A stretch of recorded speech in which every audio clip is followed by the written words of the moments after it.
Okay, I started the recording. Okay, so today we will go over one of the fundamentals or the building blocks of Java, which we went in day one, which is object creation. I was explaining what is a class and what is an object. We will restart with that, and I will be covering constructors and abstract classes. So I will create a package. Let me name it as com dot. Today is May 20. So com.may 20. And I will create a new main program. So new class. It is main program, and I'll give public static void main, and I'll give finish. So the main program is ready. I will run this and see. Main program working.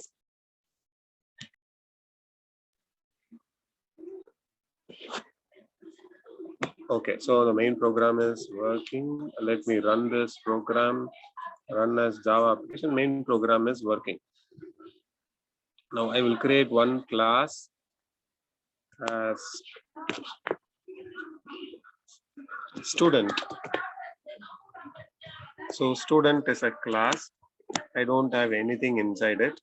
Now I will create a object of the class. So student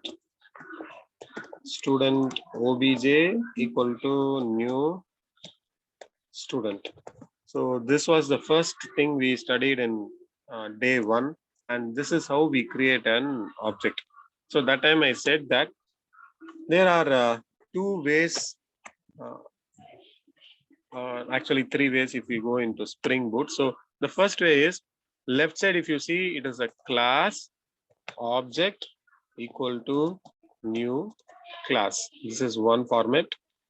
Once you go into interface, it was interface object equal to new implementation class.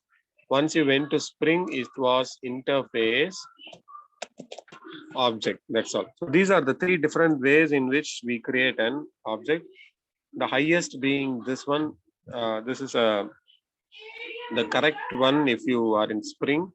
This is the correct one if you are using interface, and this is the correct one if you don't use interface and Spring, but just using plain classes. Now if we see, okay, that time I was telling how the classes are formed is, classes are nothing but a mold using which we generate or we create the objects. So mold means, I took the example of Ganesh Chaturthi, where we purchase the idol of Ganesha in clay. So the clay idol which we purchased, if we see how it is being made, then the clay is put into a mold, and after some time the mold is separated and we get an object. The same way, classes are the molds. When we give a new keyword, we create an object of the class. This is the fundamental of what a class is. Now, I want to take a deep dive into it and tell you how actually the objects are made. Okay, when we put a clay inside the mold, we get an object of Ganesha, that is okay. But how is it actually made? How is it working? So we'll take a look at it today, because we have gone through almost entire cycle of how the web application works. So now if I explain it, it would be understandable and easy for you. So, 1 second. Okay. So when we take this class, every class is going to have something internal using which this mold is being made. That is rule number 1. That is not visible here. When you see this class, it is not visible, but it is going to have something internal which the JVM is going to use. So The first law is JVM recognizes this as class and uses something internally to create the object when we request for it. That something is called the constructor.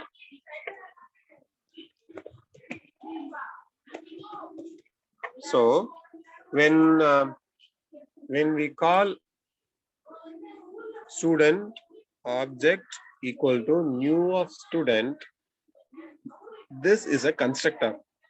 This piece of code you see student followed by an open brace and a closed brace. This is called a constructor, which should be inside the class. But if we see now, this is not inside the class. We don't have anything inside the class. Actually, we should be having like this. We should be having like this inside the class, which is not there, meaning the JVM is going to automatically create this constructor and then initialize this class. So that is how every classes are created. Without a constructor, a class cannot be created. It needs a constructor, or it needs a mechanism for the JVM to create an object. So that is the basic underlying principle. So when I say constructor, let us say we will supply the constructor. I said that the JVM will automatically use the constructor. Let us provide the constructor student. Okay, and I'll give a sysout here inside constructors. So if we are going to now, when I create this object, if the constructors are going to be used to create an object, then this sysout should come. When I am just creating an object using new keyword. Let me run this. Inside constructors followed by the program is working. So which proves that JVM uses, or when an object is created, the constructors are the one which are called first.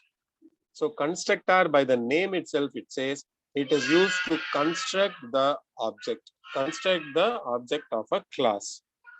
Okay. Being said that, we can also overload a constructor, meaning we can have, let us now tell, like the student class is going to have a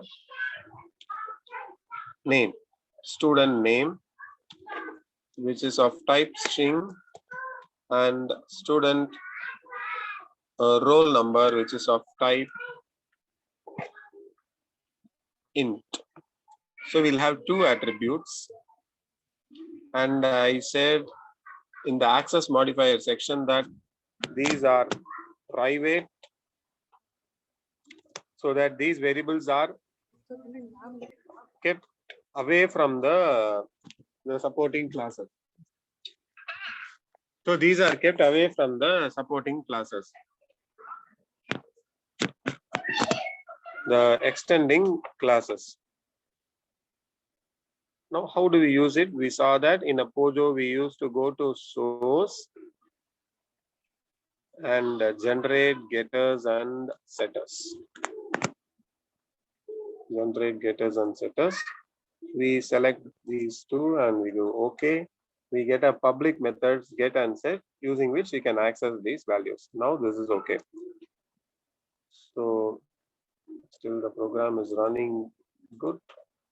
Yes, the constructor is working. So now when the student object is created, that time itself I want a student with the roll number 1 and the name as Sunday. Let us take that way. I want an object with the default values. There are two ways to achieve this. Okay. The requirement is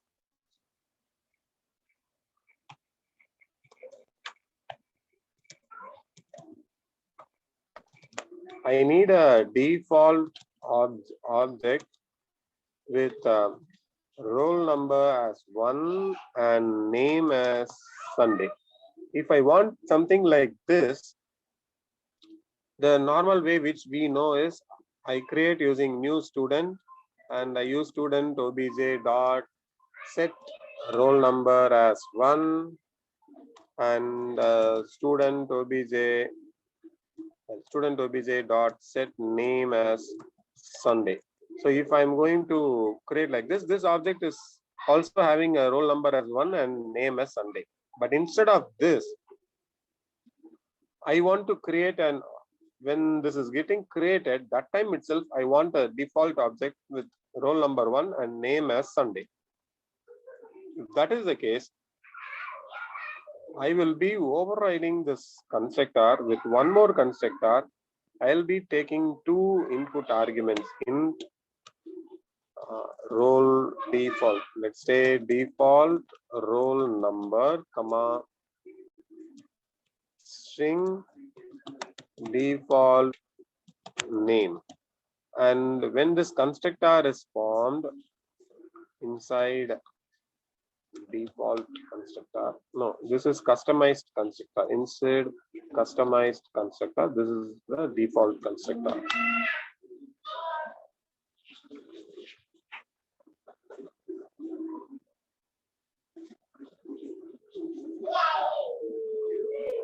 Okay. So here I will do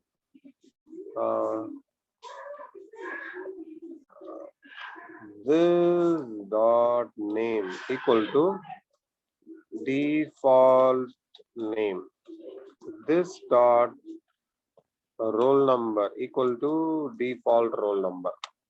So if I'm going to go like this,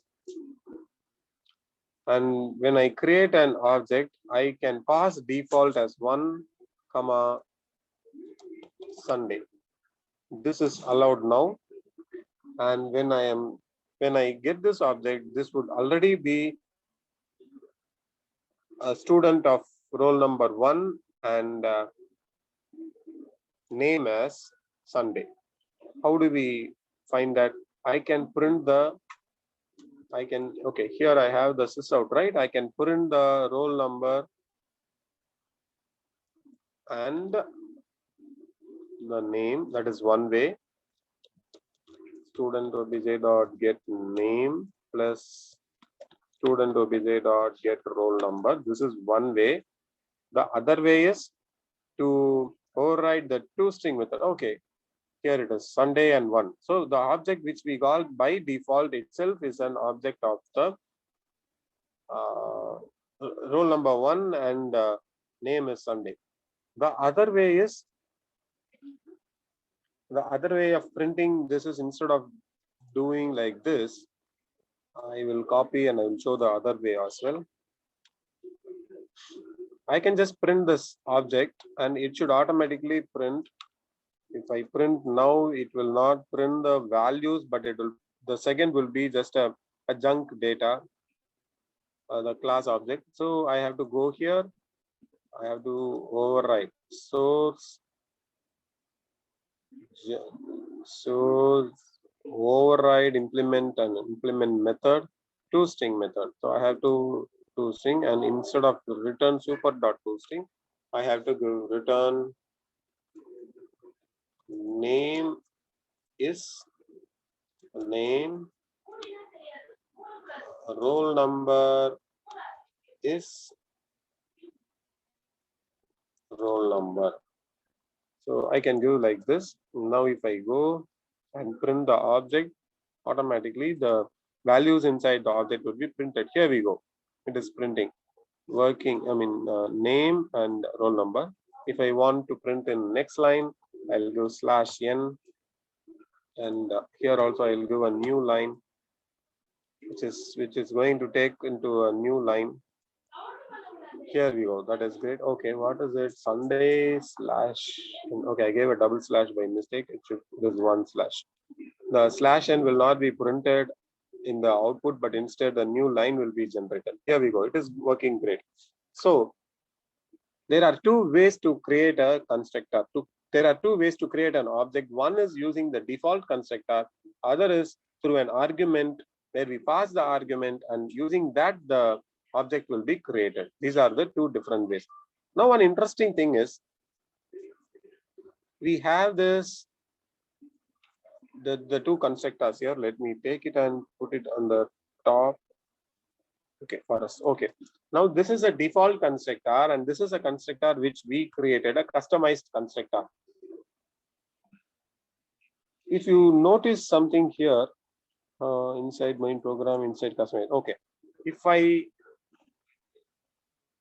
take this constructor out now, if I take this constructor out, the program is still going to work. It is working perfectly, but if I comment this out, but if there is a scenario where you have a overridden constructor and you don't have a default constructor, and you try to create an object like this will throw an error. I'll repeat. If we don't provide a default constructor, but we provide a overridden constructor with arguments, then you cannot create an object normally. So, which means default constructor is mandatory. It is a default constructor. It is mandatory to create an object unless you are creating using this input argument.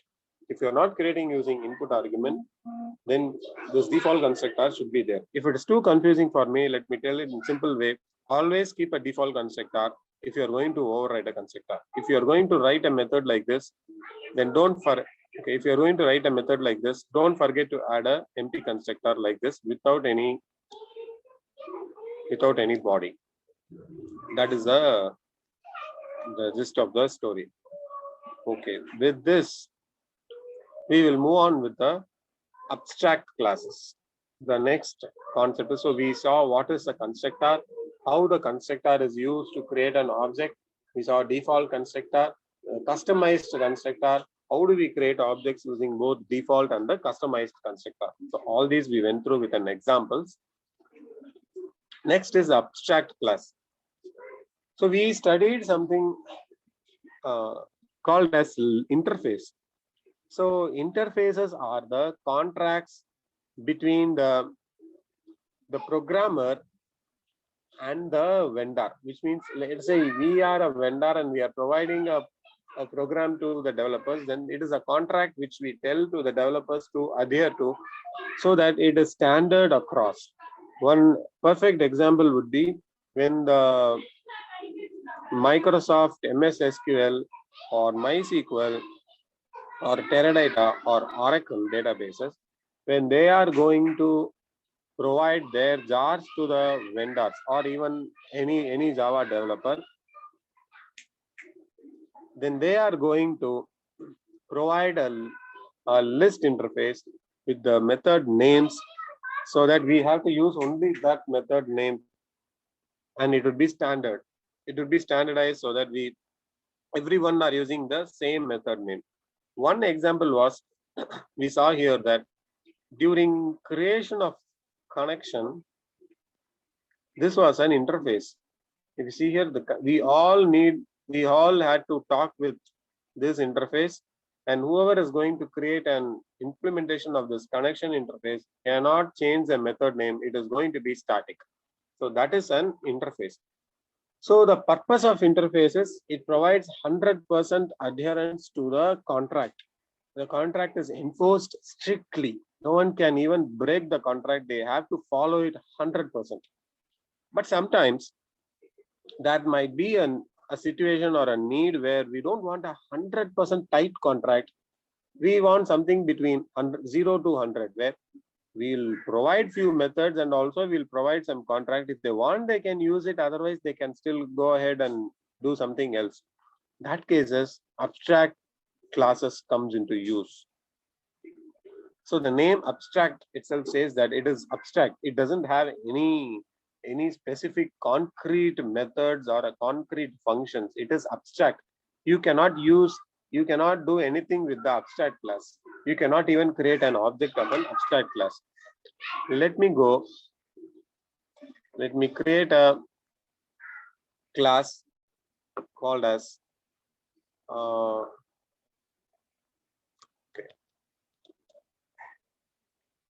students. No, let's make it as class section. So class sections. If I give class, it's a keyword. It will throw me error. So I am writing as class sections, and I want to have one function as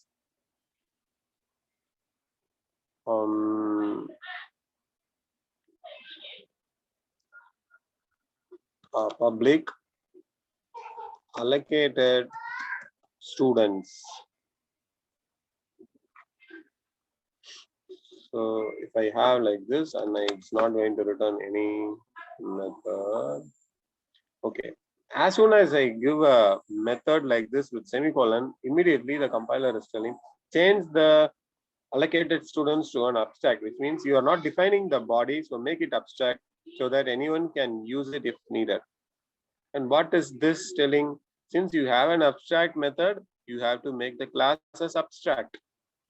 So abstract means nothing which is, you cannot do anything with this class as a whole, but you have to extend this class and then start using these methods. So we have one abstract method, which means it is same as interface. In our interface also we used to have the same method without a body. But in the later Java compilers, in the new versions, they have changed and they are providing us an option of a method which has a body. The abstract class can have a body now. Earlier it was not there. So if I give a sysout abstract class telling say hello. So this means the abstract class is now having a concrete method say hello, and it is having a sysout abstract class telling say hello. Now, if I go to the main program, I'll comment this out. If I comment these things as well, if I try to create an object of abstract class,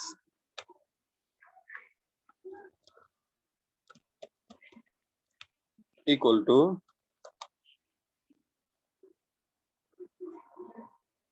new class sections.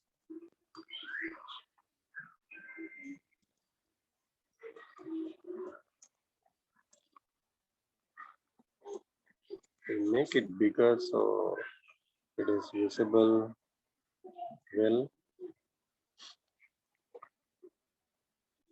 Okay, super.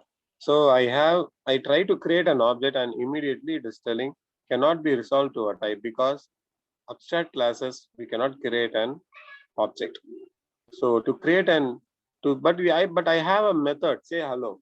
So you cannot use the method directly inside the abstract class. You have to create a subclass of this abstract class. So let us take the student class. I will extend class sections. I'll try to extend this abstract class, and as soon as I extend, it is going to throw some more error that you have to implement the unimplemented method, which is exactly same as what list was doing. So abstract class means it is telling you have to have a method like this and you have to write your body.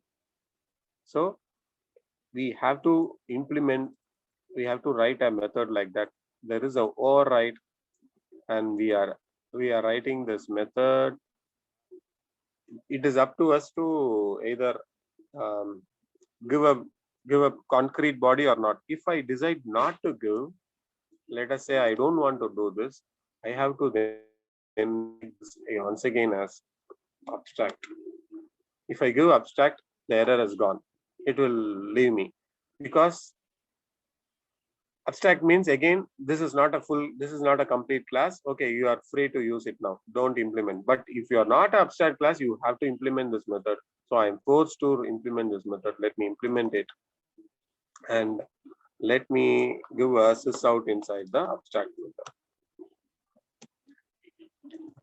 Inside allocated students in student class. Okay. Now, if I go back, so this statement is not valid anymore. I cannot create this. So I'll create this object, and I am going to call student object dot say hello. There is a method say hello in the student, which there is a method. Yes, there is a method in class section indirectly. This has come into the student class because the student class was extending. So I am able to call the super parent class, the abstract class say hello. And I also have student object dot allocate students. So which is also there. I can call it. Yes, please. Any questions?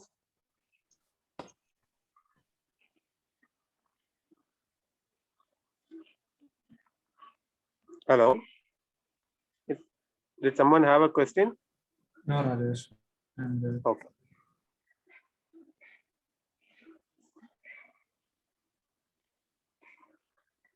Okay, so I'll continue.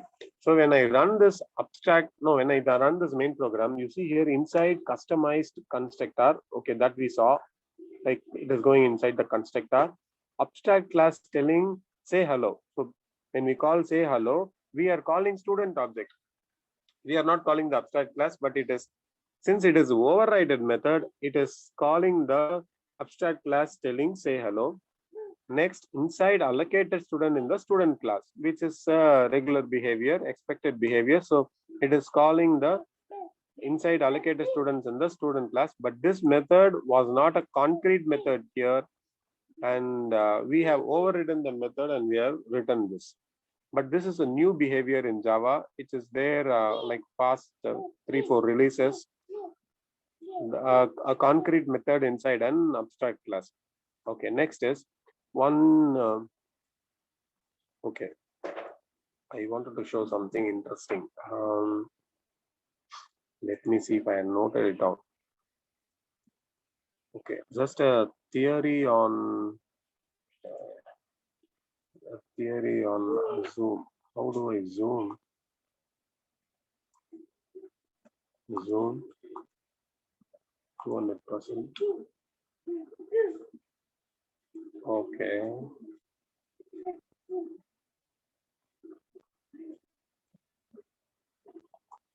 No, I have to make it. Okay. So abstract class, okay, got it. So an abstract class must be declared with an abstract keyword. Yes, we saw that.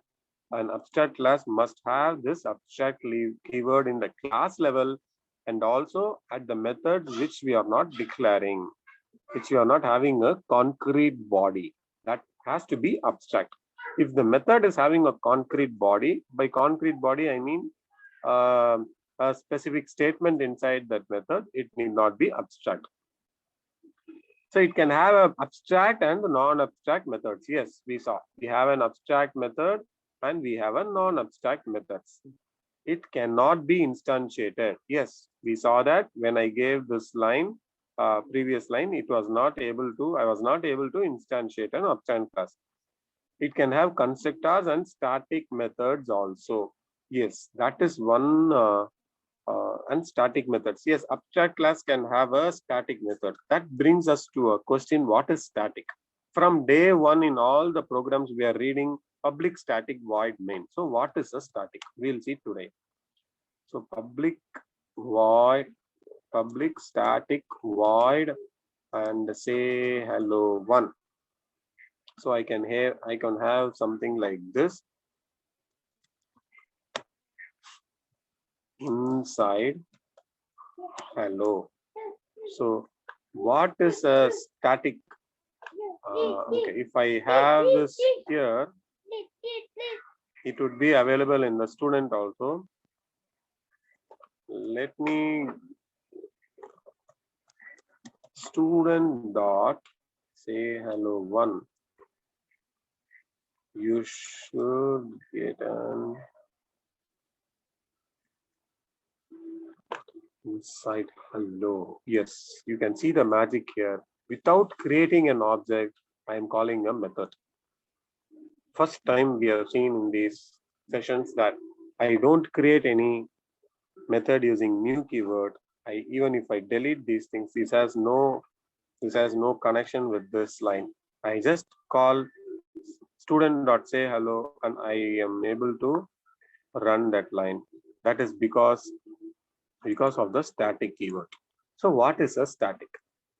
In English, static means it is a permanent one, which it is always it is going to be there. So when we give something as static, which means there is no need of object creation to access this. You can access it directly. So what JVM does, by the way, JVM is a tank in which all the Java classes or Java programs run. So what happens is when we start this Java program, when I right click and go like run as main program, right?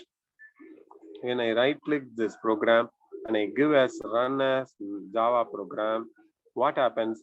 This class is loaded into the JVM. This is a JVM. The class is loaded into it. And all the static methods are loaded in JVM, which means static methods can be accessed directly without using an object. That is why the main has to be static. If the main is not static, the compiler will not know that there is a. Let me run and check this. Run as okay. What happened? Run as Java application. If I delete this, Rajesh, this static thing you told in the starting of the class, right? static, I said very high level that it can be, it is a fixed. That is all I said. But I didn't tell about the static methods. Okay. If I have a static method, we can call that method directly using the class name without an object. This I didn't tell. Okay. Okay. So that is why we give the main as a static. If you see, if I remove the static keyword, it's not even asking me to run as a Java application. That option is gone. It is not even recognizing this as a main program to run. When I give static and right click, see here, run as Java application, it is coming. So static means which is readily available, which can be accessed without an object, because objects are dynamic. Objects are really not, you cannot tell that objects will definitely be created. It is according to the need, we create an object or we don't create an object. Correct? If there is a necessity, we create an object. Otherwise, we don't even create an object. Let us say this student class is there. If I need to do something with this roll number and name, I will create the student class. If I don't need a object, I can still, if I'm just going to do a multiplication, I can give like a comma b, a equal to 10, b equal to 20, sys out a plus b. I can just give like this and go. There is no need to create an object. So when I execute this program, where is the student class? It's not there. So if the user is not creating an object of a class, which means the class or the object is not even existing. But if the class is telling that there is a method as static, let us take this one. There is a static method which is always going to give some value. If I don't create an object, I cannot access this method. Then that violates the policy of static. That is why what they've done is, even if you create or not, the JVM will be aware of the static methods. That is why we have a static. If you give something as static, when the JVM is loading the class, it will be aware of this. You can access it without an object. I'm just thinking of a real world example so that it will stay in your head always.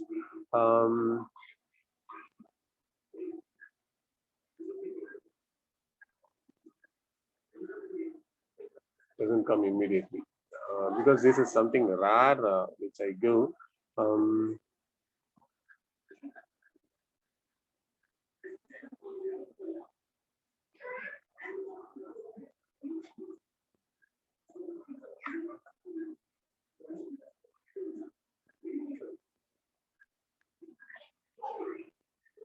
Okay, I'll think and tell. I don't get this real world example. I get something, but it is not coming relevant. It's not more relevant. I'm searching for something more concrete so that you will always remember. But for now, you just remember that static methods are the ones. Static method, static variable. You can give static variable also. Public static int number 1 equal to 20, which means always this will be available in the what are the syntax error. I have to give it inside. I've given it outside. Okay, if they give like this means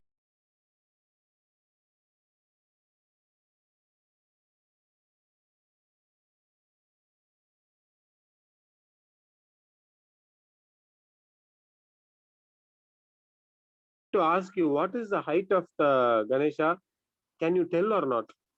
You can tell using the mold, right? Yeah, we can compare and we can approximately we can tell, Rajesh. Yes, correct. But you don't need a object for that to tell what is. Okay, if I ask you, okay, what will be the height of the Ganesha idol which you are going to give me? You will tell approximately. It will be like plus or minus because it's the mold width is going to take some space. But you will tell me approximately this is what it is, correct? Yes. Which means without even having an object, you are able to tell me. You are not creating an object using clay, and then you are not going to measure and tell me, correct? Yes. Using the mold itself, you are telling me something which I'm asking, for which you don't even create an object. That is the static. You don't need an object to tell the values. If I ask you what is the height, you will not tell me that once again. Let me generate the Ganesha idol and then I'll measure it. So just for you to remember, I am telling this. So in this case, the object is not there, but still you can give me the result, give me the data which I am asking. The same way in real world scenario, there might be some data which are specific to the classes directly, for which you don't need an object itself. Like height of the Ganesha, it is for every object it is fixed, correct? And color of the Ganesha, it is going to be depending on the it depends on what soil you put in, so that we cannot tell as static, but the height is going to be fixed. The same way, that is one example. The same way, you can you might have some attribute of the class which is going to be fixed irrespective of the object and irrespective of whether the object is created or not. In those cases, if you don't give it a static, you will be forced to create an object and then tell the value. In this case, in the idle case, if you don't have a measurement of the height of the mold, and if you are not aware of, like, if you don't know this concept itself, like I can measure the mold and tell the object height, correct? If you are not even aware of this, when I ask you, you will be producing an object using clay and then you will be measuring it, which is not right. That is why the JVM has given flexibility to have many attributes, many functions, which we can have it as static. One second, let me start the recording. I think it's Oh, recording. but the recording is going on. Yeah. I don't know how. Usually when it disconnects, the recording stops. No, usually the computer it doesn't disconnect. Just it went to little bit sleep and it came back. I feel Okay. background is running. Okay, got it. Okay, so what I was telling, the JVM is providing the feature to the class to provide some static values, which is never going to change, so that not never going to change. Never going to change means that is called final. That is a different term. That is final. We will see now. So static means you can access this variable without a object. You just call the class name dot the value name. You will get the answer. That is, so example, this class section, total classes is 20. I don't need a object of this. All I can do is how many classes are there in my college, class section dot total classes. It will give me result. I don't need an object. It's giving 20. So that is the purpose of static. You should know this. Rarely you will use it again, but you should know, because this is a base. This is a base. This is the building block. So that is the final. Without using an object, we can create and we can get the attribute. So if this is static, okay, but why did I go to static? What was I explaining? Yes, it can have constructor and static methods too. So that is what I was explaining. So the abstract classes can have a static methods and have a static methods and static variable. Okay. It can also have a constructor. So I can create a constructor class sections like this. Class sections. Okay, so I can have a constructor, the student class. Okay, it is. The one tricky thing now is, if I have class sections integer total classes, and I will set this dot total classes equal to total classes, which comes in, if I have like this, no,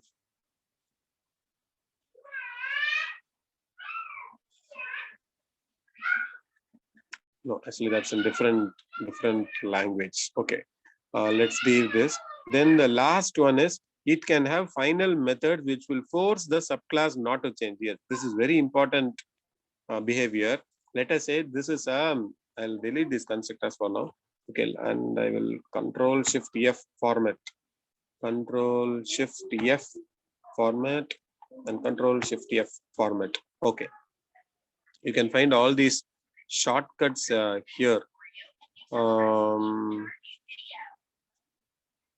So here it is, format, Control Shift F, format element, add import. I use Control Shift O, Control Shift M, and the F. So you should start using the shortcuts, which will improve your productivity.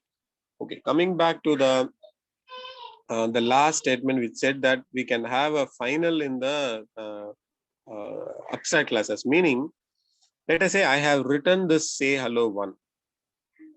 The student class, he can override my method and he can write his own implementation. Source, override and implement.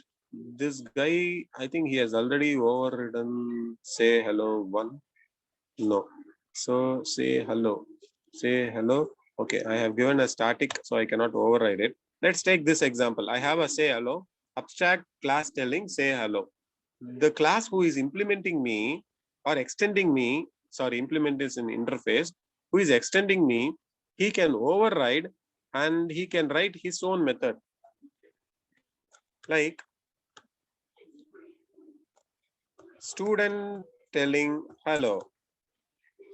Now in the main program, if I am going to create an object of student class, and I am going to call student, say hello. Here I have done it. Allocate student. Okay. If I'm going to call hello, let's see where it is called. Run as Java application. Inside customizer, student telling hello. So, but this class will think, hey, I have written a concrete method. If I want you to write the method, what I would have done, I wouldn't have written this. I'll be giving like this.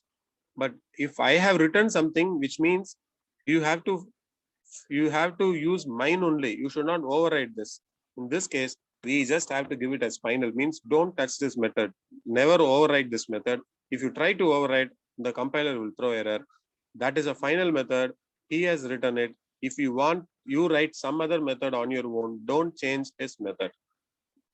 This is used everywhere. Most of the methods and the classes they provide by the vendors, they make it as final, which means we cannot touch it.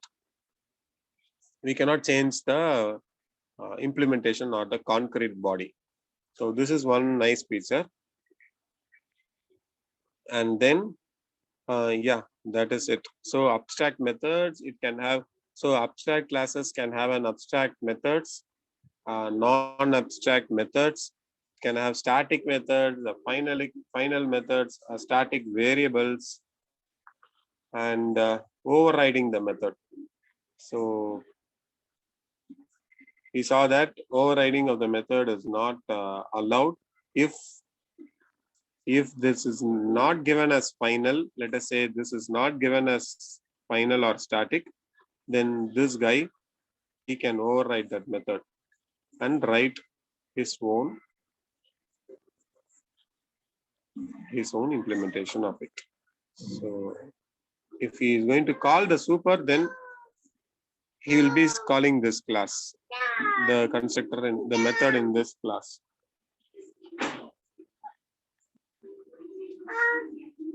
So that is about constructor, abstract classes, abstract methods, and overriding of the abstract.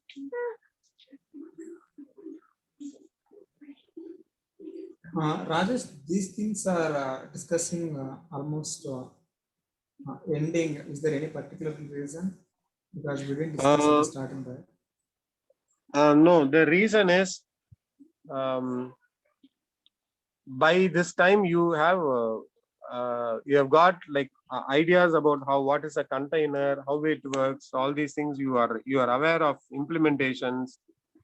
We have called lots of methods, right? Now, if I am going to tell you the basic, you will easily understand. Okay. And these are very rare, not that much important things. That is one reason. The other reason is this needs a base knowledge, because if at the starting, if I'm going to tell abstract things, you may not be understanding that much as you do now with the Spring Flow, which we have covered, and all the other things we have covered in this session. Now you will get an idea of how it works. When I tell container, now you'll know what is JVM. When I tell that it is a container like Tomcat, you'll know what is JVM now. Okay. Because Tomcat is a container where the Spring application or the servlets were residing.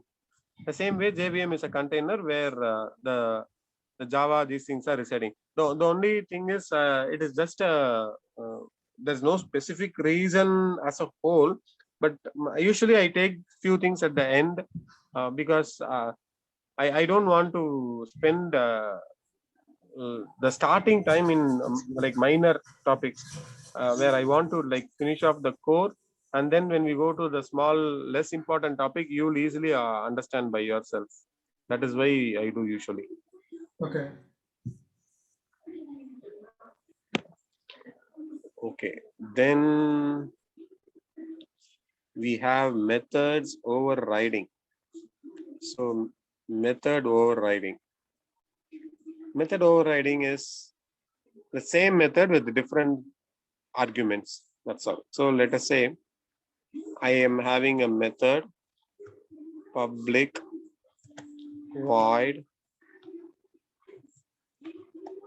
say hello to. That means just we are going to replace the same name. place with same name with other values. That's all. This is method overriding. I can have same method with same name, different argument. I can have one more method, and this time I can have double A. These are all allowed. The compiler will select, the JVM will select automatically which to be called. Let us say I have this, and here I am calling hello 2. Okay, I have hello 2, hello 2 int, and hello 2 double. If I am going to call like this, it knows that, okay, he is not sending any argument. I have to call here. The best example is the JDBC, where we hit the execute query, right? You see here the execute method, so much of over loading of the method. Can you see here one with string, other with string and auto generate key, other with string and integer array of column index, string, column name array. So these many over loading of the method are there, correct? Overriding or overloading? Overloading. We are loading the same method with different arguments. Okay, the writing overriding is from, no, writing is from parent class to like child class, where you override the parent class and you write your own implementation. We use okay. override. I came to know. You given one example.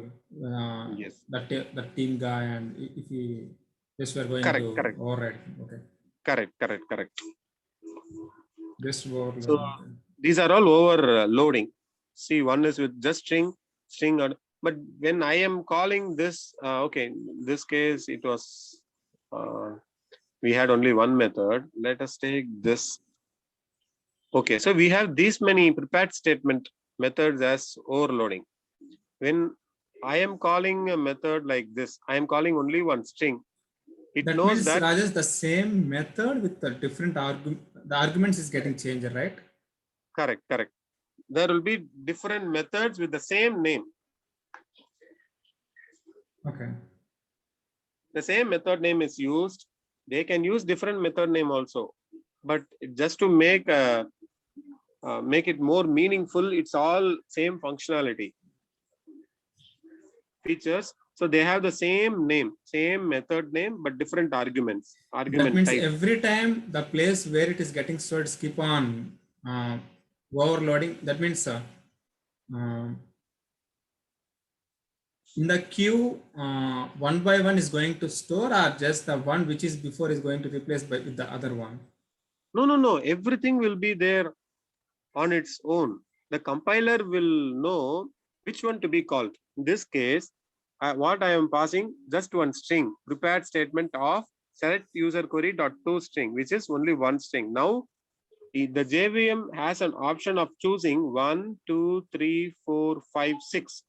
It can send it to 6 places, but it knows that he is sending only one string. So which is the gate which is having one string? The first method. It will call that. Oh. It is like having 6 doors to your house. With one method. Correct.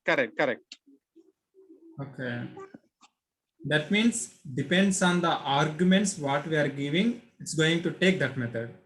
Correct. Exactly. The JVM will automatically choose the method based on the argument we give. The data type of the data type, it should be exactly. If I give string, comma, one more value, then it will go. If let's say if I am giving an integer value 2. Okay.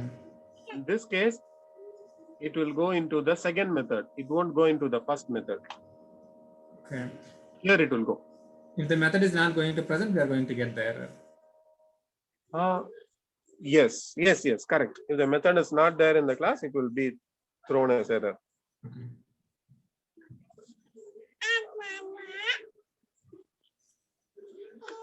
Okay. Then. Any questions? Any other questions? Yeah, I'm good, Rajesh. Okay. So we'll pause here for today. And we have, I want to go through the util packages tomorrow and the threads. These are very minor things. So I'll give some examples and tomorrow I'll take up this one. Okay. Rajesh, and how many remaining classes left? Totally, I think 60 classes. We have Okay. 30 more. 30 more. Cool. Awesome. From Monday, we have 30 more. Okay. Which is nearly 5 in a week, means 5, 10, 15, 3, 6 weeks. Okay.